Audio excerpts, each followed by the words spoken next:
अस्सलामुअलैकुम तमाम देखने वालों को चैनल 24 की तरफ से ईद मुबारक। मीठी ईद की मीठी खुशियाँ मुबारक और तमाम देखने वालों को बिलखुसूस पाकिस्तानियों को मेरी मुनीज़ मोइन की तरफ से। और मेरे साथ मौजूद हैं उज़मा रूमी जो कि एक सीजन जर्नलिस्ट हैं। सीजन वैसे तो पॉलिटिशियन होते हैं लेकिन हमारी सीजन और सीनियर जर्नलिस्ट हैं। हम दोनों वैसे तो करंट अफेयर के शो होस्ट करते हैं लेकिन आज हमने कहा कि कुछ हल्का हो जाए। इतने रोजे रखे हैं, कुछ मीठी ईद पर मीठी मीठी बातें हो जाएं, क्यों ना हो जाए। पॉलिटिशियंस को वैसे तो कहा जाता है बड़े सूखे से होते हैं, रूड से होते हैं, लेकिन आज हम कुछ ऐसे पॉलिटिशियंस को इनवाइट कर चुके हैं मुनीज़े कि जिनको आप रूखे नहीं कह सकते, वो बड़े लाइवली हैं। अच्छा। और एक चेंज है पॉलिटिशियंस में। तो मेरा ख्याल है तारुफ करा लिया जाए बिल्कुल अपने गेस्ट का। हमारे साथ खातून पॉलिटिशियन मौजूद हैं, समीना खावर हयात साहिबा। मुस्लिम लीग काफ से इनका ताल्लुक़ और लास्ट गवर्नमेंट में जो साबिक सीएम थे उनकी मुशीर भी रह चुकी हैं।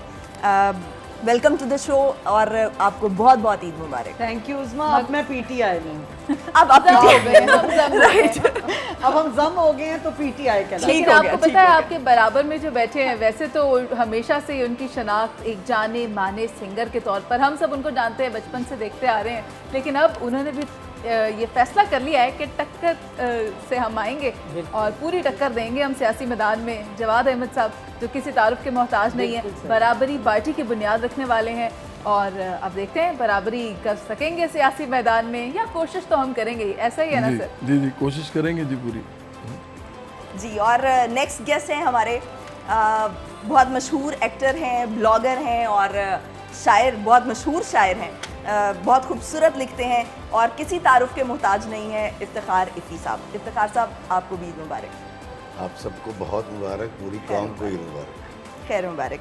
अच्छा समीना साहिबा, आप चूँकि ईद शो है, हम जो थोड़ी सी रूड सी बातें करते हैं, थोड़ी सी सियासत की बातें करते हैं, तो उससे थोड़ा सा हट के आज हम बात करेंगे। सियासी बात वैसे रूड ही लगती है क्या? रूड लगती है, लोगों को रूड लगती है। बहुत कम लोग जो है वो देखते हैं जो थोड़े से फीके फीके से शोज लगते हैं, खासतौर पर खवातीन को।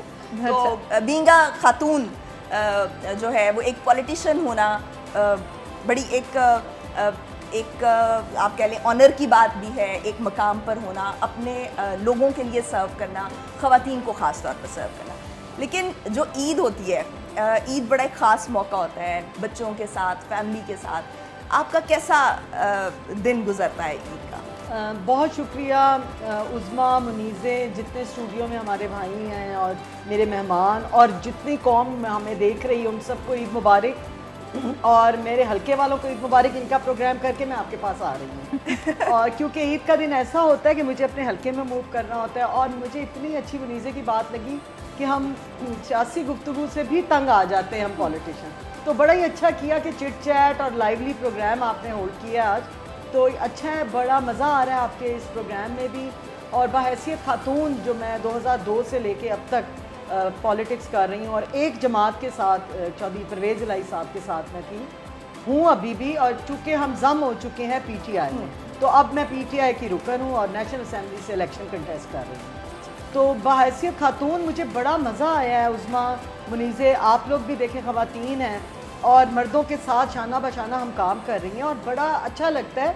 क्योंकि ये जो एक इमेज दिया गया है ना कि मर्द जो है वो डोमिनेट करते हैं, या मेरा तो बड़ा साथ दिया मर्दों ने। और मैं ये चाहती हूँ बाकी ख़वातीन को भी कि अगर आप में स्पिरिट है, अगर आप डोमिनेट करती हैं अपनी पर्सनालिटी को, तो आप हर मैदान में आगे निकल सकते हैं। तो मुझे तो हमेशा कामयाबी मिली है क्योंकि मैं पॉजिटिव राय रखती हूँ और नेगेटिविटी भी कभी आ जाती है जब मैं स्पेशली स्पीकर साहब के सामने असेंबली में कोई बहुत ज़बरदस्त आर्ग्यू हो जाए। तो उसमें बड़ी मशहूर हूँ मैं बहस करने में और मुझे लड़ाका प्यारा। बड़ी दबंग किस्म की हैं आप। उसमें इंटरेस्टिंग बात पता है क्या है, अमूमी तौर पर जब ख़वातीन इस ओहदे पर पहुंच जाती हैं तो मेरा ये दिल चाहता है कि वो बाकी भी जो कौम की ख़वातीन हैं, बेटियां हैं, बहनें हैं, उनको भी अपने साथ लेकर चलें या उनका भी ख्याल रखें। मैं जवाद साहब की तरफ आती हूँ। जवाद साहब, आप इस बारे में बहुत बात करते हैं वुमेन राइट्स के ऊपर। आपने एक गाना भी रिलीज़ किया था जो कि मुझे याद पड़ता है। तो आप ये बताएं कि आपकी पार्टी में भी बहुत सी ख़वातीन हैं। वैसे हम बिल्कुल उस पार्टी की तरफ चले गए हैं। मैं कहती हूँ पार्टी से थोड़ा सा ईद की तरफ आते हैं। आज ईद के दिन आपका ईद का दिन कैसा रहा कि कैसे मेहमान आते रहे और क्या मुलाकातों का सिलसिला रहा? अच्छा, आपने ना 3 चीज़ें हाँ, मैंने कहा मैं मैडम समीना की तरफ हम कुछ सियासी बातों से वापस ईद की तरफ आ जाते हैं। मैं ईद मुबारक तो सबको कहूँगा, और वैसे ईद गुजारता हूँ जैसे सारे गुजारते हैं, कोई ख़ास फ़र्क नहीं होता। ईद की नमाज़ पढ़ने के बाद फिर वो घर आके, ये वाली ईद चूँकि सवैयों वाली ईद होती है और दूसरी जो है वो गोश्त वाली होती है, तो बस आके वही जो लोगों के साथ बैठ के खाना पीना, दोस्त आ जाते हैं, रिश्तेदार आ जाते हैं, कभी हम चले जाते हैं, तो ये चलता रहता है। जो पहला आपका सवाल था वो बड़ा इम्पोर्टेंट था।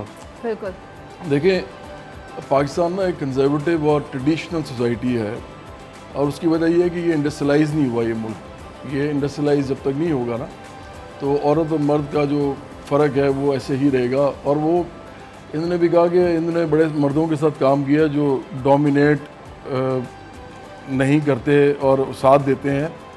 एक्चुअली ऐसा नहीं है।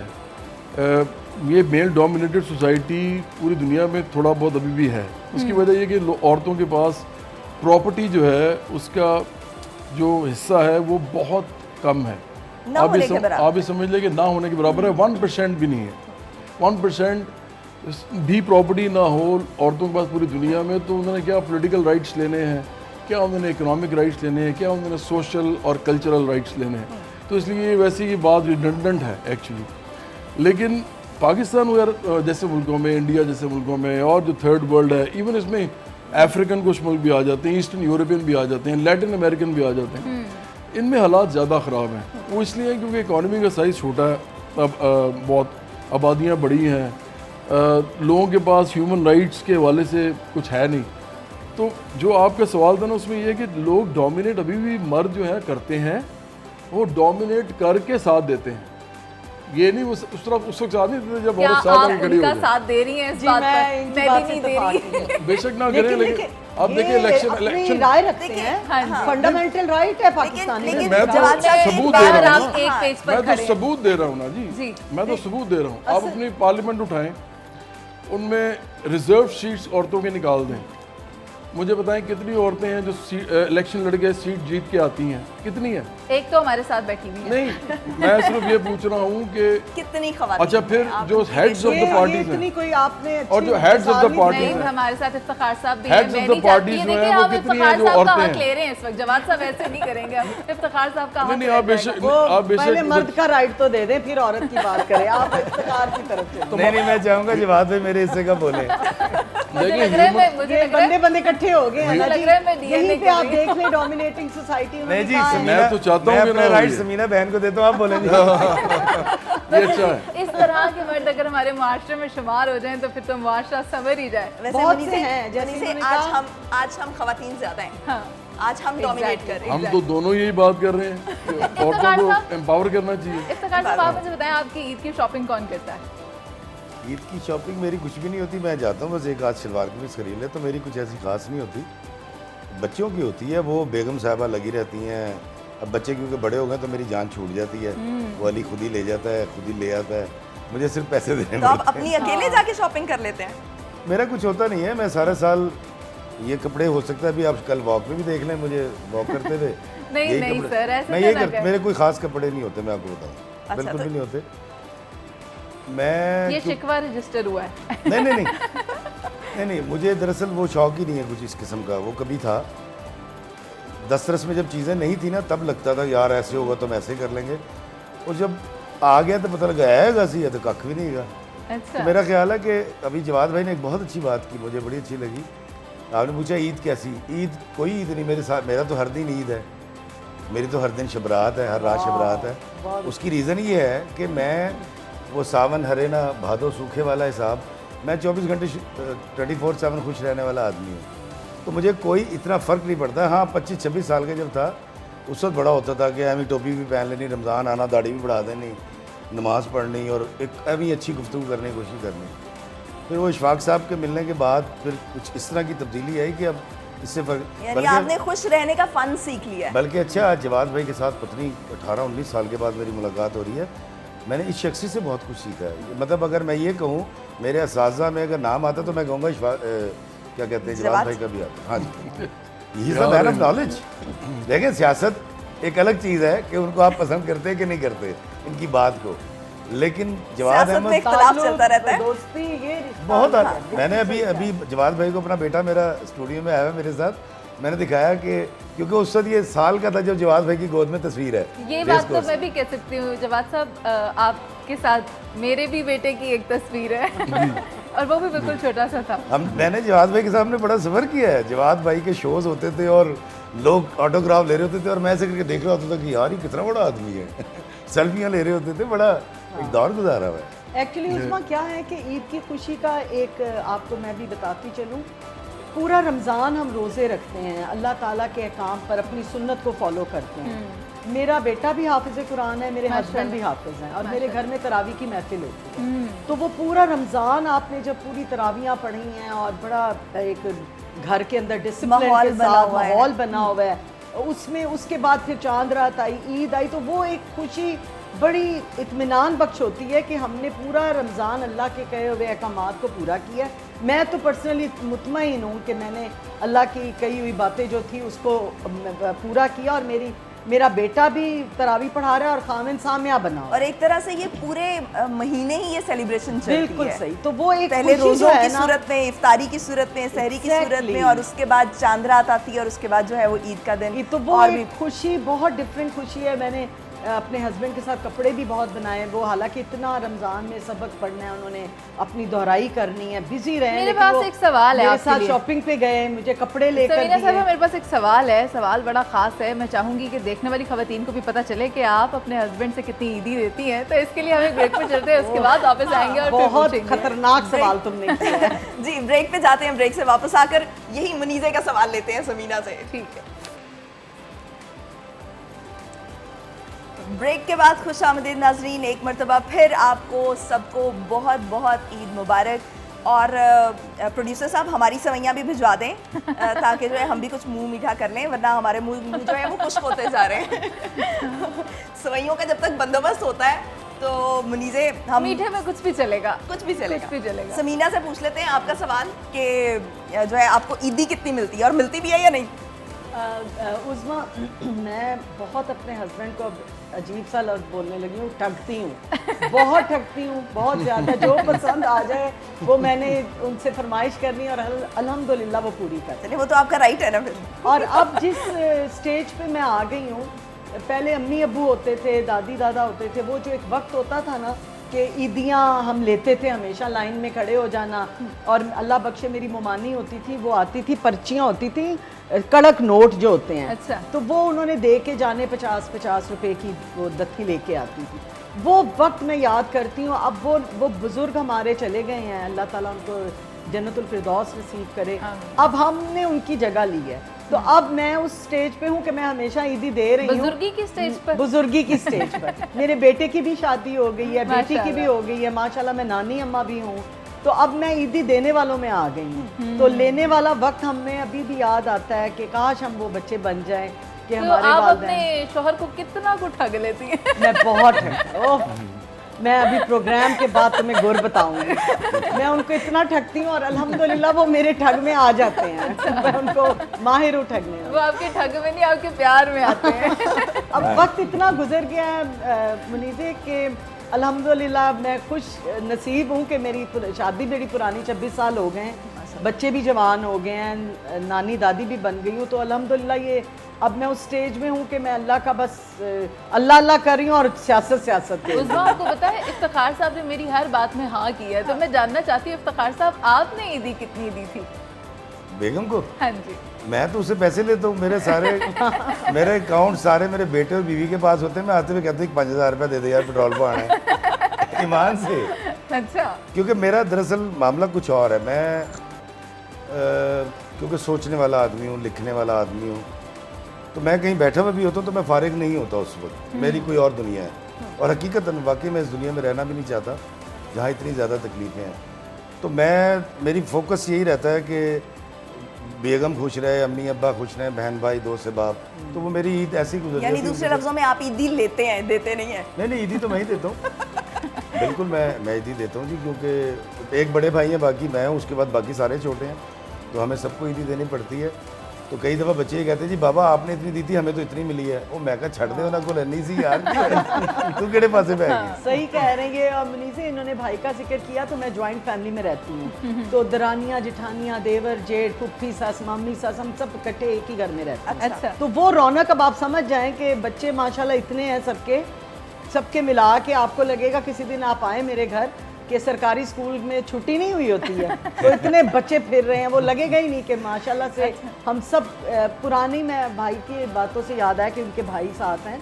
तो ये एक ऐसी ट्रेडिशन है कि इकट्ठे रहना, मिलकर रहना, जॉइंट सिस्टम में रहना, चूँकि अब हमारा माहौल ख़त्म हो चुका है। लेकिन मेरे घर में ब्लेसिंग है कि हम सारी देवरानी जिठानियाँ इकट्ठी रहती हैं। और जब बच्चे छोटे थे तब छोटी मोटी बात पे हो जाती थी चप्पल, हाँ जी। लेकिन जब बच्चे जवान हुए तो हमारी कभी लड़ाई नहीं हुई। यानी आपके घर में हर रोज ईद का सा माशाल्लाह, समां होता है, माशाल्लाह। और अल्हम्दुलिल्लाह। यही रौनकें आबाद भी रहनी चाहिए। बिल्कुल आप सही कह रहे और हैं। ईद इसलिए होती अपने अपनों के संग है, अपने ही जब बिल्कुल। इकट्ठे होते हैं तभी ईद का सा समा होता है। बिल्कुल अच्छा सही। जवाद, आपको अपनी बचपन की ईद में आपको क्या मिसिंग लगता है आप ईदी के अलावा? हाँ जी, ये मेरी मदर सबसे इम्पोर्टेंट वो है कि फैक्टर जो है कि वो 2008 में उनकी डेथ हो गई और आप ये समझ लें 15 साल हो गए हैं। हाँ 15 साल। तो 15 साल से तो ईदें वैसी ही नहीं हैं, तो बल्कि अब तो ईद बोरियत ही होती है। वालिद साहब के साथ मैं रहता हूँ अपने, जब मुझे लोग कहते हैं ना कि आपके वालिद साहब आपके साथ रहते हैं, तो मैं हमेशा कहता हूँ कि नहीं मैं अपने वालिद साहब के साथ रहता हूँ। तो उनके साथ मैं रहता हूँ। मेरे 2 भाई जो हैं बाहर चले गए हैं और एक मेरी बहन है वो यहाँ रहती हैं लाहौर में। तो कई दफ़ा भाई आ जाते हैं, अभी एक भाई आया हुआ आजकल ईद के लिए, मतलब रमज़ान भी यही कर रहा है, दूसरा भाई भी शायद आ जाएगा। तो उस वक्त हम सारे इकट्ठे हो जाते हैं। अदरवाइज़ जो है वो मिडिल क्लास जो है ना वो उसके अंदर आमतौर पे डिवीज़न हो जाती है, लोग इधर उधर निकल जाते हैं। डिवीज़न का मतलब ये नहीं कि आपस में, मतलब वो उनके जो रहने की जगह है वो चेंज हो जाती है। मुख्तलिफ जगह। तो एक बार बात कहना चाह रहा था, अम्मी से मुझे याद आया कि इफ्तिखार जो है इन्होंने मेरी मदर की डेथ पे मेरी जो अम्मी का जनाजा था बल्कि उसमें ही आए, बड़े पुराने इनके साथ मेरा ताल्लुक़ दोस्ती है। तो ये वहाँ आए तो इन्होंने, इनको पता नहीं क्या फ़ील हुआ, इन्होंने वहाँ खड़े खड़े तो एक नज़म लिख दी। अच्छा। और वो नज़म मुझे जब मैं जनाजा ख़त्म हो गया तो इन्होंने मुझे उसी वक्त जनाजे के बाद मुझे वो दी। तो वो बड़ी इमोशनल और सेंसिटिव नज़म थी। तो मुझे उससे एहसास है कि वैसे ये ड्रामा भी लिखते थे उस ज़माने में। फिर एक ज़माने में इन्होंने एक्टिंग जब भी कर रहे थे तो इनको हमेशा अंडररेटेड एक्टर समझता था। ये एक्टर बहुत ज़्यादा अच्छे थे लेकिन इनके रोल्स वो नहीं थे उस वक्त जो मिलने चाहिए। तो मैं इनको कहता भी था, मुझे बड़ा अच्छा लगा कि अभी इन्होंने जो कमली वाला किया है ना, कमाली वाला, उससे इनका एक्चुअली पूरे पाकिस्तान में वो जो गया ना कि एक्टर के तौर पे शनाख्त। तो मैं कह ये रहा था कि ये सेंसिटिव आदमी है बड़े, तो ये मुझे बताना बड़ा ज़रूरी था। और मेरा एक वीडियो था जिन जान सोनी है, उसमें डाकू का कैरेक्टर किया था, इन्होंने डाकू का कैरेक्टर किया हुआ उसमें। तो बल्कि मैं उनको बताऊं, जवाद भाई जब अम्मी को दफना रहे थे और ये खड़े हुए थे कब्र के किनारे, तो वो शेर मुझे याद है, मतलब पूरी नज़म नहीं याद मुझे, शायद अगर कोशिश करूँगा तो शायद आए। मेरे पास पड़ी हुई है। वो था कि हिजर की आग खड़ा ताप रहा था शायद, हिजर की आग खड़ा ताप रहा था शायद, अपनी बर्दाश्त की हद नाप रहा था शायद। क्योंकि जवाद भाई रो नहीं रहे थे, बिल्कुल खामोश थे, लोग आके रो रहे थे इनसे गले मिलके। तो मैं देख रहा था, मैं कि यार इतने हौसले वाला आदमी है। ये पूरी नज़म है लेकिन उसका आखिरी शेर ये था। ये वही बात हो गई ना, मुश्किलें इतनी पड़ी कि आसान हो गई। आसान तो ना हुई लेकिन एक हौसला आ गया आपके। मैं आपको एक बात बता दूं, मैं सियासत से मेरा कोई ताल्लुक नहीं है, मैं वोट डालने की हद तक है। बड़ी इंटरेस्टिंग बात की ये है, जो ऐसी सवाल करेंगे। जवाद अहमद को मैं, जिस जवाद अहमद को मैं जानता हूँ, ये खरा आदमी है और ये धुन का पक्का है। मैं आपको बता दूं, उन्होंने बड़ी अच्छी अभी एक बात की भी डिस्कशन हो रही थी ब्रेक्स में। अच्छा। कह रहे यार कोई जीते ना जीते मैंने सारे खड़े करने हैं पाकिस्तान से, मुझे इससे फ़र्क नहीं पड़ता। फ़र्क पड़ता है कि क्या आपने हिस्सा डाला था। वो जो चिड़िया थी ना, वो जो इब्राहिम अलैहिस्सलाम की वो आग बुझाने के लिए वो जाती थी चोंच में लाती थी, वो जो हुदूद थी या जो भी थी, तो वो अबाबील आके पानी डालती, तो उससे ये पूछा गया था, उन्होंने कहा यार मैं तो अपना ड्यूटी कर रही हूँ, तो ये जो ड्यूटी कर रहे हैं ना, ये बड़ी अच्छी कर रहे हैं जवाद भाई। हर मैंने एक काम ज़िंदगी में पहले हिस्सा से डालना बड़ा ज़रूरी होता है। जो शुक्रिया। भी काम या Thank जो you भी very हुनर much. अल्लाह ताला ने आपको दिया है उसमें आपका हिस्सा ज़रूर होना चाहिए।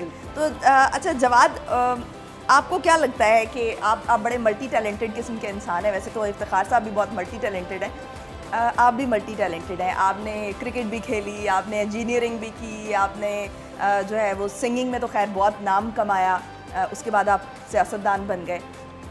क्या मतलब इतने सारे आपने प्रोफेशन चेंज किए एक तरह से, तो क्या आप कंफ्यूज थे या आप अपना कोई रास्ता डिस्कवर कर रहे थे कि ये मुझे बनना है या ये मुझे बनना है, मुझे एक्चुअली करना क्या है? इतने सारे काम करने का क्या पीछे राज क्या है? अच्छा, मैं 1995 में मैं जुपिटर्स में था एज अ लीड सिंगर उस बैंड का। और आपको पता है कि पाकिस्तान में 2 बड़े बैंड थे उस वक्त, वाइटल साइंस और जुपिटर्स। हमारा एक गाना था यारो ये दोस्ती है, हाँ बहुत और वो- मशहूर और गाना। उनका- बहुत मशहूर था। बहुत मशहूर और बहुत और अच्छा। उनका था दिल दिल हमारी पाकिस्तान। जवानी के गाने। हाँ जी। हमारे बचपन तो मैं आपको बता ही रहा हूँ कि जुपिटर्स में मेरे जो दोस्त थे, ये इतनी पुरानी बात है, तो उनको भी पता था कि मैंने पॉलिटिक्स करनी है। मेरे वालदैन को पता था। अच्छा, मेरे वालदैन जो है ना दोनों, वो पॉलिटिकल साइंस के प्रोफेसर हैं। अच्छा, और वो सिर्फ प्रोफेसर नहीं है, वो बड़ा उनका अपना एक पॉइंट ऑफ व्यू होता है। मेरे वालिद साहब का ख़ास तौर पे, वो तो ट्रेड यूनियनिस्ट भी रहे हैं, जो आपसे कह लें कि असातिज़ा मजदूर ही होते हैं ना, वो उनकी लेक्चर एसोसिएशन के प्रेसिडेंट भी रहे, उन्होंने जलसे जुलूस भी किए हुए अपने ज़माने में। तो मेरे घर में मेरी वालदा भी बहुत प्रोग्रेसिव औरत थी, प्रोफेसर थी। ज़ाहिरी बात है, मुझे म्यूज़िक में मैं गया हूँ तो मेरी वालदा वालिद उनका ये था ना कि कोई बात नहीं, करो क्रिकेट खेलो, तो प्रोग्रेसिव होना होता है। अदरवाइज़ जो है हमारी फील्ड में उस ज़माने में समझा नहीं जाता था कि जिस ज़माने में हम लोग बन रहे थे ना, हम तो बनाने वाले हैं ना, हम इंडस्ट्री बनाने वाले हैं। अब तो लोग उसका फल खा रहे हैं। एग्जैक्टली। हमने बड़ी मुसीबतों से इंडस्ट्री बनाई, म्यूज़िक इंडस्ट्री। तो मैं आपको बता ही रहा था कि प्रोग्रेसिव लोग थे, तो पॉलिटिक्स ही मुझे करनी थी। मेरे फिर इंजीनियरिंग यूनिवर्सिटी लाहौर के दोस्त हैं, मेरा घर वाले तो हैं ही, सब गवाही दे सकते हैं इसकी। लेकिन मेरे पास जगह कोई नहीं थी पॉलिटिक्स करने की। तो मेरे पास यही था कि या तो मैं जुपिटर्स छोड़ा, तो या तो मैं म्यूज़िक करता एज अ सोलो आर्टिस्ट और मशहूर हो जाता, क्योंकि उस ज़माने में मेरे इर्द गिर्द बहुत से लोग मशहूर हो रहे थे। इनके एक दोस्त हैं डॉक्टर आबिद, वो भी जानते हैं कि मुझे मेरा पॉलिटिकल ज़हन है, इनको भी कुछ हद तक पता होगा। लेकिन इफ्तिखार के साथ ना मेरा एक राब्ता रहता था, कंटिन्यूअल राब्ता। एक कंटिन्यूस होता है, एक कंटिन्यू होता है कि ब्रेक्स के साथ। तो डॉक्टर आबिद को पता था कि मैं पॉलिटिक्स आखिरकार मैंने करनी, तो मुझे मशहूर होने के बड़ा टाइम लगा। तो मैंने कि यानी लोगों तक मशहूर जाऊं। होने की आपको ज़रूरत थी, आप चाहते थे कि आप तो और पहले कैसे मशहूर हो करता? जाएं और उसके बाद जो है वो मैं पॉलिटिशियन बनूं। उसमें आप दोनों नोन हैं, दोनों नोन खवातीन है ना, आप पॉलिटिक्स में जाके दिखाएं। मिडिल क्लास है ना आप दोनों। मुश्किल था। जवाद साहब आप मिडिल क्लास जो होती है ना इस मुल्क के I अंदर, agree. उसका वो हाल है कि उसको कहते हैं कि भाई वोट दो और घर जाओ। जवाद साहब और उसके हमारी बाद कोई खबरदार पार्टी जो ये नहीं बोले। मामला बड़ा नहीं है सीरियस है, पार्लियामेंट। इसके ऊपर मैं ब्रेक में ना समीना साहिबा से पर्सनल में बात करूंगी। पता नहीं मेरे पता इत्तेफाक ही लगे नहीं कल हो को रही आप इनकी और बात। मैं ये तो बड़ी कल बड़ी को आप और पार्टी मैं से पार्लियामेंट में मिल मैं रहे इनकी हो। बड़ी इज्जत करता हूँ। मैं तो अभी कह रहा था कि औरतों को पॉलिटिक्स में आना चाहिए, और ये तो आ ही हैं, तो ये तो ऐसी इज्जतदार है हमारे लिए बहुत ज़्यादा।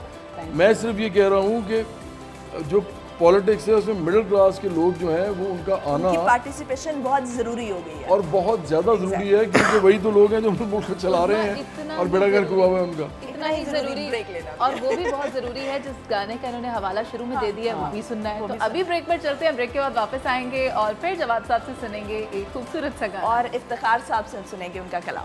बिल्कुल।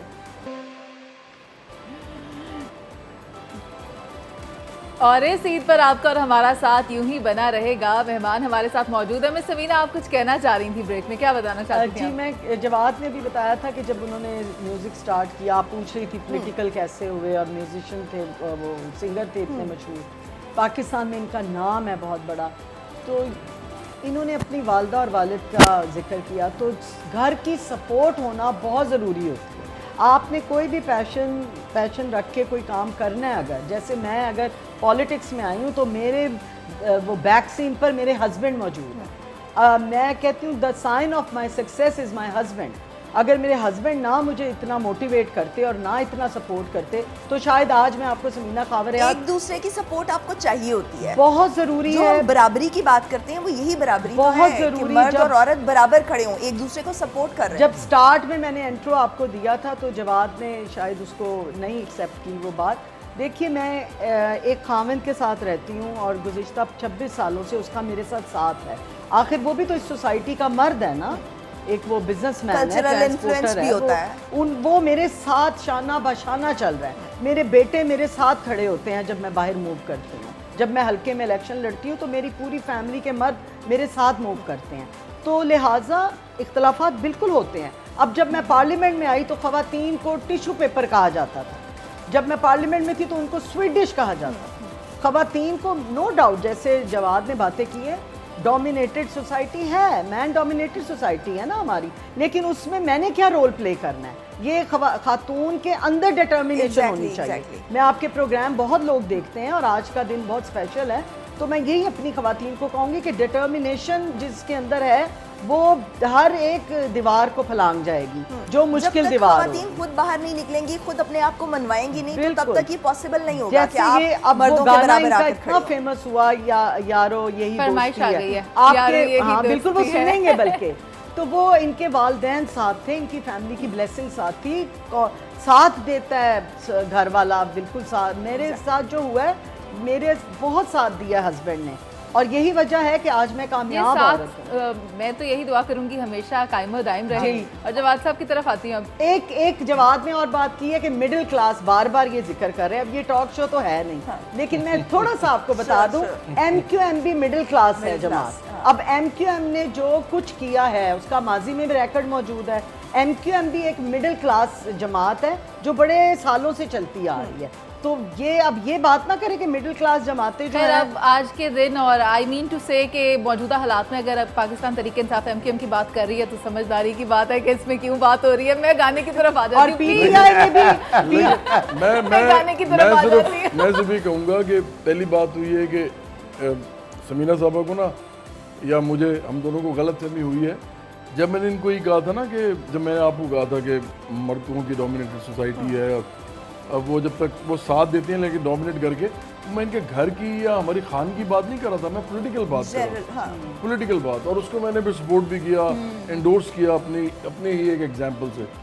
दूसरा, इन्होंने जो कहा ना कि ये जो, सॉरी आपने दूसरी भी बात अभी की है, वो हाँ जी। मिडिल क्लास जमात MQM। मैं सिर्फ इतना कहूँगा, कहना ज़रूरी है क्योंकि पॉलिटिकल बातें हो रही है तो आपको बताना पड़ता है अपना पॉइंट ऑफ व्यू।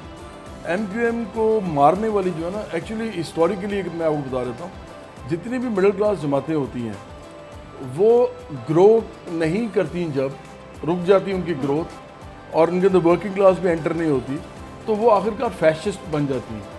और फिर जब कोई भी मिडिल क्लास ही क्यों ना एक जमात बने, जब आप बैसाखियां इस्तेमाल करते हैं तो फिर आप अपनी वर्थ खो ये भी important है। लेकिन आज हमारा ये शो भी ले गए, अभी ये शो ना मेरी है। बात पूरी करने दें, ये बहुत ज़रूरी बात है। MQM का जो डिक्लाइन है ना, वो उसमें ये भी आंसर है, बहुत बड़ा एस्टैब्लिशमेंट और सारा। असल डिक्लाइन इसलिए है क्योंकि MQM के पास डिसीजन मेकिंग पावर थी नहीं। वो सिंध असेंबली के होते थे पार्ट, और सिंध असेंबली में पीपल्स पार्टी और बाकी लोग, वडेरे, जगीरदार, वो सारे बैठे होते थे और वो इनको अपनी मर्जी की कानून साजी करने नहीं देते थे। 2002 मसला ये है, 2002 मैं में एक बात मुशर्रफ दौर में बताती हूँ। MQM पीक मैं पे एक बात थी। बताती हूँ। उन्होंने किया ना फिर काम, आप ईद की बात उन्होंने काम भी तो किया ना। मैं बाइकआउट कर रही हूँ। हाँ, काम हुआ। 2000 ये तो हम माने ना, वो जब उनको पावर मिली, जो इन्होंने कहा, तो उन्होंने काम भी किया। बिल्कुल किया। उनका 2002 में बहुत काम क्या किया। आप बस मुझे ये बता दें, आपने ईद पे मेरी फरमाइश पूरी नहीं करनी, आपने मुझे गाना नहीं सुनाना। आप पॉलिटिक्स से हटाएं, यारो बहुत ये अच्छी ही बात दोस्ती है। मैं आपको बिल्कुल सुना देता हूँ। मैं गाना कौन सा है ये मैं यारो यही दोस्ती है। ये सुना दूँ आपको, चलें। जो आपका दिल चाहे। वाह वाह। चेंज आ गया इनके गाने बहुत से, खूबसूरत। मूड चेंज हो गए हमारे। नहीं, मूड के अलावा बहुत जवाद भाई की शुक्रिया, आवाज़ के अंदर अब बहुत। दर्द भी आ गया। मिस अमीना, आपका बहुत शुक्रिया कि आपने हमारे लिए वक्त निकाला ईद के इस खास दिन पर, Thank जब you, आप आपके दोनों का अपने घर पे शुक्रिया। बहुत सारे लोग हैं, आपके अपने घर मेहमान आए हुए, आपने मुझे जाना है। बिल्कुल आपने वहाँ जाना है। और बाकी जवाद साहब और इफ्तिखार साहब, आपका साथ हमारे साथ यूं ही बरकरार रहेगा। अभी हम उस्मा गाने ब्रेक भी पे चले। सुनते रहेंगे और इफ्तिखार साहब का कलाम भी सुनते रहेंगे। मेरा ख्याल है ब्रेक ले ली जाए, ब्रेक से वापस आकर जो है वो आगाज़ करेंगे हम इफ्तिखार साहब के कलाम से, और फिर जवाद के गाने तो हम सुनते ही रहेंगे।